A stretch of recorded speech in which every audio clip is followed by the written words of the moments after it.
Tere! Tutvustaksin teile sellist lihtsat keskkonda nagu Adobe Spark, millega on võimalus teha mõne minutiga kas siis kuulutus või poster, video või veebilehekülg. Selles videos tutvustaksin kõigepealt postri või kuulutuse loomist. Ja nagu ikka, tuleks teha konto ja selleks on siis mitmed viisid. Start now for free annab siis võimaluseks kas Facebooki või Google'i konto kaudu või täiesti eraldi konto teha. Ja mina lähen traditsiooniliselt Google'i kontoga. Nii, mõned sekundid ja mulle avaneb järgmine vaatepilt.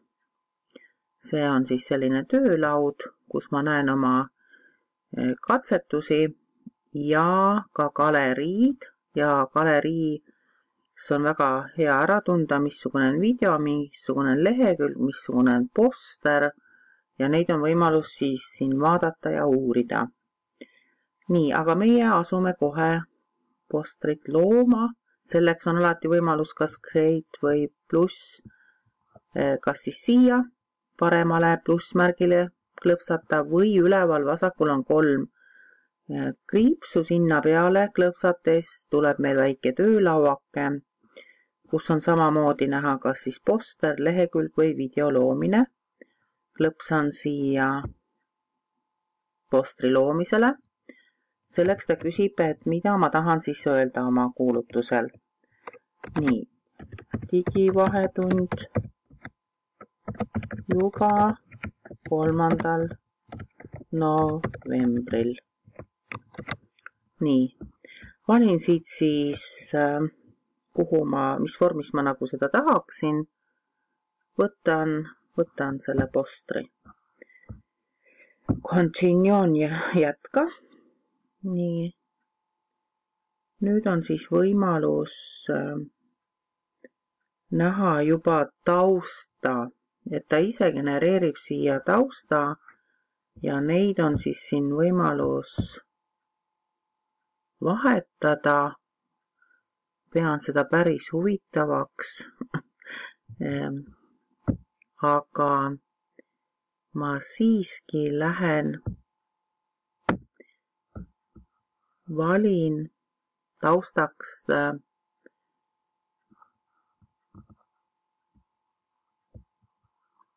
oma foto.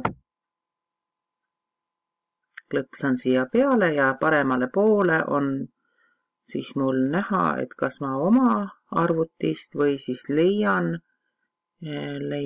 veebist märksõnade järgi või siis siin on veel pakkujaid nagu Creative Cloud, Lightroom, Dropbox või siis Google'i fotod. Nii, mina lähen võtan taustaks siis oma foto ühest eelmisest digivahetunnist. See kuvatakse mulle siia töölauale. Nii, nagu näete. Nüüd jäi küll see selline silt siia. Ma tõmban selle teksti üles ja püüan teda ka väiksemaks. Nii. Ja võib-olla ka veel teksti värvi muudan.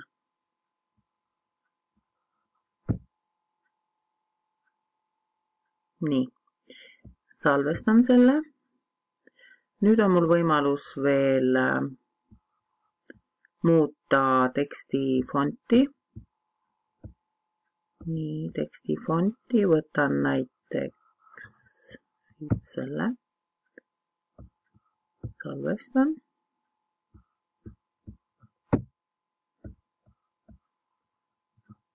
Nii, püüan uuesti, et ta millegipärast ei salvestanud või mulle tundub nii.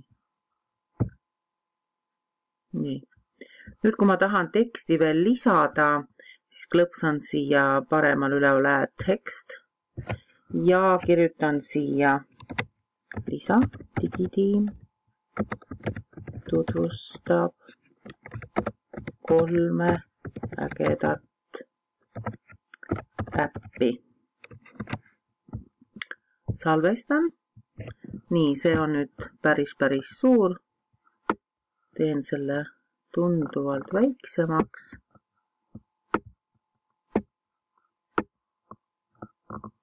Nii. Ja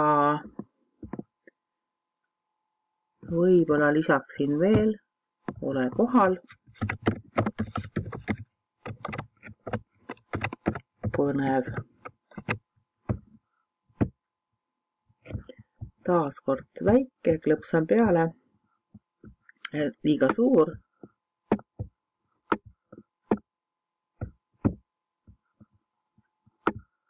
Teen väiksemaks. Nüüd läks see teine hoopis. Nii.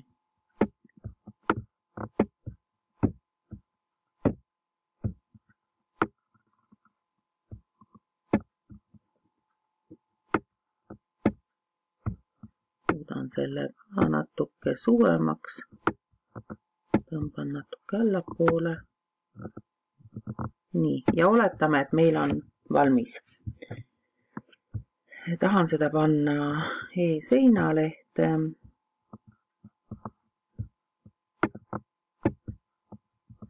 Ja selleks siis lähen ja jagan. Mõned sekundid ja meil avaneb selline vaatepilt. Veel kord pealkiri. Siis valime kategooria, võtan selleks sündmused, siis autor, jätan siis traditsioonilised AJ ja loo link, genereerib lingi ja nagu siin näha, on võimalus seda jagada kohe Facebookis, Twitteris või saata siis meiliaadressile. Ja muidugi alla laadida ja välja printida. Nii, mina kopeerin, et siis teile veel kord näidata, kas kõik toimib. Ja näete, kohe on siin minu kuulutus või poster olemas. Ja see olekski kõik, et nii lihtne ta oligi. Soovin toredat katsetamist, sobib nii õpilastele kui õpetajatele koolitundidesse või kooliellu. Head!